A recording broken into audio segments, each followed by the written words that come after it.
नाज़रीन, शहदादकोट शहर में बरसाती पानी के निकाली लाइ म्युनिसिपल अमलो सरगर्म है। इन बाबत तफ़सील ॿुधाए रहियो आहे सद्दाम हुसैन सोलंकी। मुसलसिल चौमासी जी बरसातियों पवण खां पोइ असांजो टियों दफ़ो जेको आहे त शहदादकोट जे अंदर बरसात तमाम तेज़ी सां पई आहे, जंहिंजे करे रोड रस्ता नालियूं घिटियूं महला सभई पानी जे हेठि अची विया आहिनि।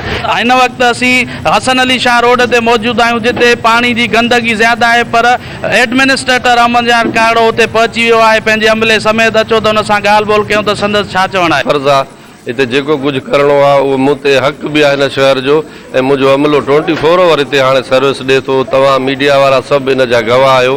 ई साईं हसन अली शाह जो रोड थोरो हिते प्रॉब्लम हुयो, छो त नओं रोड ठहे पियो, इन जे करे ॿियो कोई इशू एतिरो कोन्हे। जेकॾहिं रोड न ठहे हा त असां हूअं ई हिनखे क्लियर कयूं, पर हींअर रोड जो कमु हले पियो।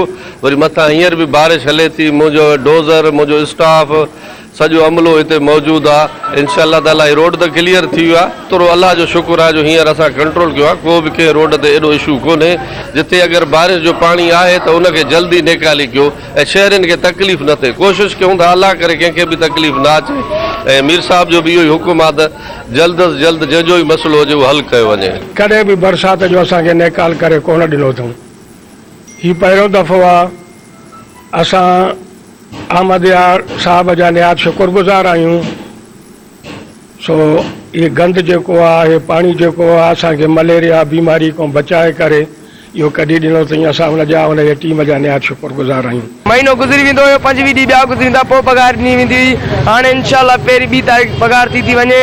असांजो अहमद यार साहब बेहतरीन माण्हू आहे। अमन यार काड़ो ॻाल्हि ॿोल कंदे चयो आहे त शहदादकोट जे अंदर MP नवाबज़ादा मीर नादर अली खान मक्सी जे कोशिशुनि सां रोड ठही रहिया आहिनि, जंहिंजे करे रोड ठहण जे करे थोरा घणा असांखे मसइला पेश था अचनि। इंशाअल्लाह बारिश जे अगरि बंदि थी वई त 3 खां 4 कलाकनि अंदरि शहदादकोट पूरो साफ़ कयो वेंदो। कैमरामैन रियान मंगणार सां गॾु सद्दाम हुसैन सोलंकी, धरती TV न्यूज़, शहदादकोट।